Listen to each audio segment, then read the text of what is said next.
मेरे बेटे की शादी को 6 महीने ही गुजरे थे कि इतनी जल्दी उन्हें बच्चा भी हो गया था। और जब उसका बच्चा पैदा हुआ तो मेरी बहू ने मुझे अपने बच्चे का मुंह तक नहीं दिखाया। मैं उससे लाख मिन्नतें करती रही बच्चे का मुंह देखने के लिए, उसके सामने भीख मांगती रही, मुझे अपने पोते का मुंह दिखा दो। मेरी बहू ने मुझे फिर भी बच्चे का मुंह नहीं दिखाया। फिर वह रोते हुए बोली, माँ जी, आपको मैं ये बच्चा नहीं देखने दूंगी। फिर उसी रात वो उस बच्चे को ना जाने कहीं ले जाकर दूर फेंक आती है। जब मैंने अपने बेटे से यह बात पूछी तो उसने भी मुझे कुछ नहीं बताया और फिर कुछ समय बाद मेरी बहू मेरे बेटे को छोड़कर चली जाती है। फिर उसका कोई अता पता नहीं होता, वह कहाँ चली गई। यह मेरे बेटे की दूसरी पत्नी थी। पहली पत्नी के साथ भी बिल्कुल ऐसी ही घटनाएं घटी थी। मैं बहुत हैरत थी क्योंकि अब यह दूसरी दफ़ा था कि मेरा बेटा हर बार मुझे बिना बताए बहू ब्याह लाता था। एक दिन अचानक से एक लड़की को मेरे सामने लाकर खड़ा कर दिया और कहने लगा, मम्मी ये आपकी बहू है। मुझे बेटे की बात पर बहुत गुस्सा आता, ना जाने किसको ले आता है। शादी ब्याह को तो आजकल के बच्चों ने मजाक बनाकर रख दिया है। मेरे बेटे को तो मेरा कोई डर ही नहीं था। वह 7 साल का था जब उसके पिताजी का स्वर्गवास हो गया था। मुझे समझ आ रहा था कि मेरे लाड़ प्यार से वो इतना बिगड़ गया है।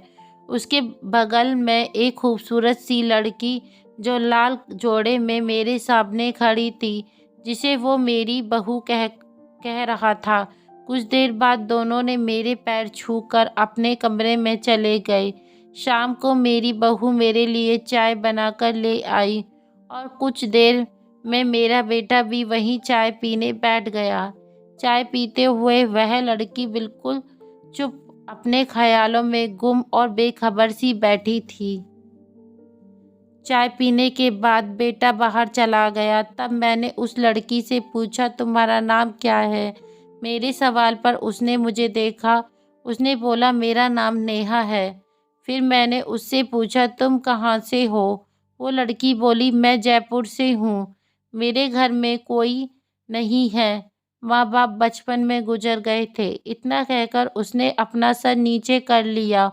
उसकी इस बात से तो मेरा दिल ही भर आया था, क्योंकि किसी अपने को जाने का गम मुझे बहुत अच्छे से पता था।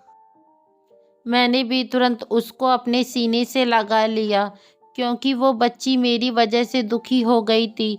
फिर दोबारा से मैंने उससे इस तरीके का कोई सवाल नहीं किया।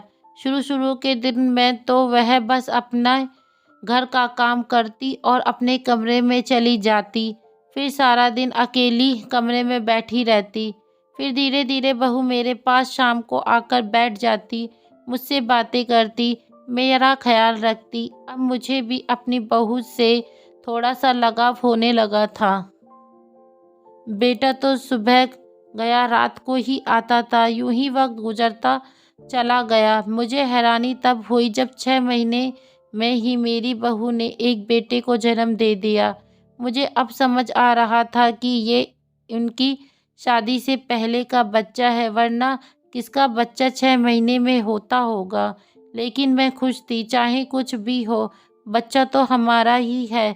लेकिन उस बच्चे की पैदाइश पर मेरा बेटा और मेरी बहू खुश नहीं थे। बहू ने तो मुझे अपने बच्चे की शक्ल तक नहीं देखने दी और रोते हुए बोली कि माँ जी, आप उस बच्चे को नहीं देख सकती। मैंने फ़ोन करके अपने बेटे को बताया। उसने भी अस्पताल आने से मना कर दिया और कहा कि मैं छुट्टी होने पर खुद ही बहू को घर ले आऊँगा, वह काम में बिजी है। मेरी यह दूसरी बहू थी। इससे पहली बहू के साथ भी ऐसा ही हुआ था। न जाने बच्चे की पैदाइश पर बेटा अस्पताल क्यों नहीं आता था और ना ही बहू मुझे अपने बच्चे को देखने देती थी। यह किस्सा तो मुझे बिल्कुल समझ नहीं आता था। मैंने बहुत मिन्नतें की, बहू से एक झलक मुझे देखने दे। मगर बहू किसी भी तरह से मानने को तैयार नहीं थी, बल्कि अब रोने लगी। रोते रोते उसकी सिसकियां शुरू हो गईं। बेटा बस चुप हो जाओ, ऐसे रोते नहीं हैं, मैंने अपनी बहू को सहराते हुए कहा। उनके रोने में तेजी हो गई थी। मैं वहीं उसके पास बिस्तर पर बैठ गई और उसे चुप कराने लगी और बोली कि ठीक है, तुम बच्चे को मुझे नहीं दिखाना चाहती तो मत दिखाओ, मगर रोना बंद करो। उसे यूं रोते हुए देख मेरा दिल धड़कने लगा था। अजीब अजीब से ख्याल मेरे दिल में घर कर रहे थे। मैंने अपने आप को समझा लिया था कि घर जाने के बाद मैं अपने पोते का मुंह देख लूँगी। मेरी बहू की नॉर्मल डिलीवरी थी, इसलिए उसे जल्दी ही डिस्चार्ज भी मिल गया। मैं अपनी बहू को गाड़ी में लेकर आ रही थी। उसने पूरा समय अपने बच्चे को मुझसे छिपाकर एक चादर में रखा। मैं बहू को घर ले आई, मगर बहू ने बच्चे को अभी भी अपनी चादर में छुपाया हुआ था। रात को पता नहीं किस बात पर उन दोनों में कहा-सुनी हुई और अगले दिन शाम के वक्त बहू बच्चे को लेकर घर से निकल गई। कुछ देर बाद बहू घर आई थी। मैंने बहू से पूछा, यूं बिन बताए तुम कहाँ चली गई थी? जब मैंने नजरें इधर उधर घुमाई तब मुझे बच्चा कहीं दिखाई नहीं दिया। ये देख मेरे होश उड़ गए। मैं गुस्से में बोली, बच्चा कहाँ है? अब बहू को भी अकेला देखकर मुझे डर लग रहा था।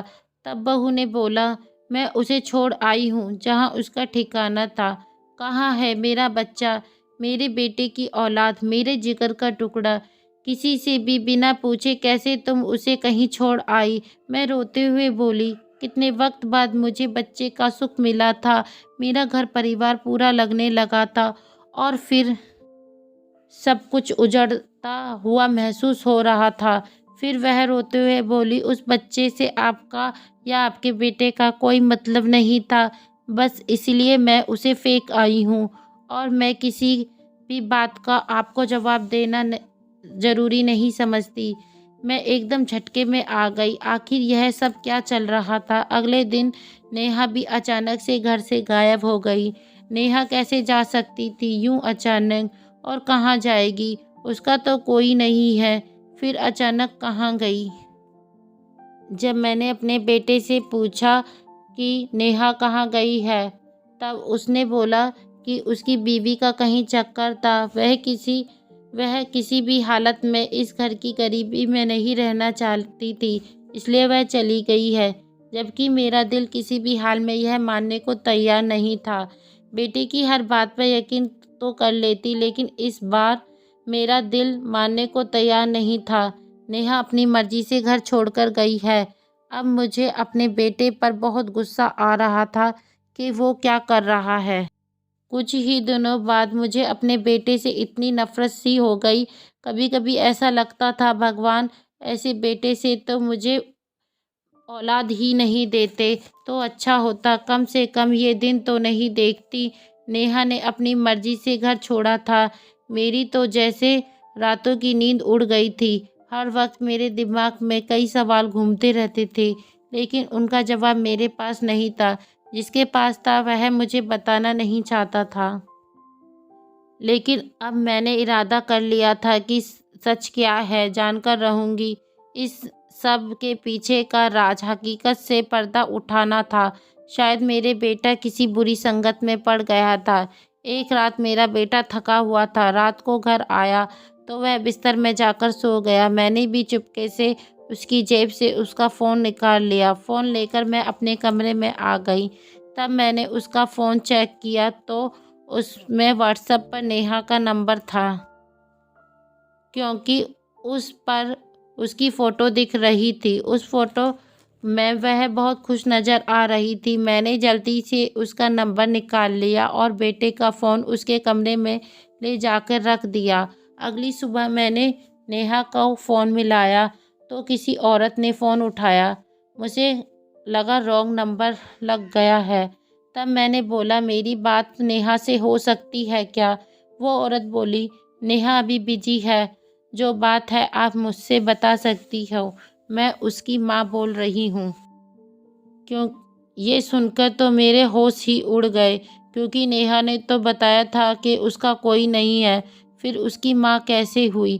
तब मैंने बोला, उसकी सास बोल रही हूँ, देव की माँ। इतना सुनते तो जैसे उसको सांप सा सूंघ गया था। उसने मुझे मिलने के लिए एक मंदिर में बुलाया, जहाँ नेहा को देखकर मैं दंग रह गई, क्योंकि वह पहली वाली नेहा नहीं लग रही थी, बल्कि एक बहुत ही बड़े घर की लड़की लग रही थी। उसको देखकर लग रहा था उसके महंगे कपड़े और गहने उसके शरीर को बहुत निखार रहे थे। वह एक बड़ी सी गाड़ी से उतरकर मेरे पास आई और आते ही मेरे पैर छूकर प्रणाम करने लगी। उसे देखकर मुझे बहुत आश्चर्य हो रहा था। मैं बहुत चिंतित थी कि यह सब क्या हो रहा है। तब मैंने उससे पूछा, तुम अचानक घर छोड़कर कहाँ चली गई थी? मेरा बच्चा कहाँ है? इतने में वह लड़की नेहा बोली, माँ जी, मुझे माफ़ कर दीजिए अगर मैंने आपका दिल दुखाया हो तो। माँ जी, मैं आपकी बहू नहीं हूँ और ना ही वो बेटा आपके बेटे का था। मैंने तो बस आपके बेटे के साथ एक समझौता किया था, जिसमें आपके बेटे को मेरे बच्चे को अपना नाम देना था। इस तरह उस लड़की ने बताया कि उसका कोई प्रेमी था, जिससे वो प्रेग्नेंट हो गई थी। ज़्यादा दिन हो जाने की वजह से वो अबॉर्शन भी नहीं करवा सकती थी। बदनामी से बचने के लिए उसने मेरे बेटे का सहारा लिया था, जिसके बदले में उसने मेरे बेटे को भारी भरकम रकम दी थी। ये सुनकर तो मेरे पैरों से तले ज़मीन निकल गई थी। जब मैंने नेहा से पूछा, मेरे बेटे की ऐसी क्या मजबूरी थी जो उसने इस काम में तुम्हारा साथ दिया? क्योंकि उसकी पहली पत्नी गरीबी के कारण उसे छोड़कर चली गई थी, इसलिए उसने पैसे कमाने के लिए मेरी बात मान ली थी। और हाँ, मैंने आपसे एक बात झूठ बोली थी कि मेरा कोई नहीं है। दरअसल मेरे माता पिता सब हैं। बस मैं बदनामी के डर से आपको कुछ नहीं बताना चाहती थी। नेहा की इन बातों से मुझे इतना तो समझ आ गया कि मेरा बेटा गलत नहीं है, उसके साथ होने वाली परिस्थितियां ही गलत हैं। दोस्तों, उम्मीद करती हूँ आपको हमारी कहानी पसंद आई होगी।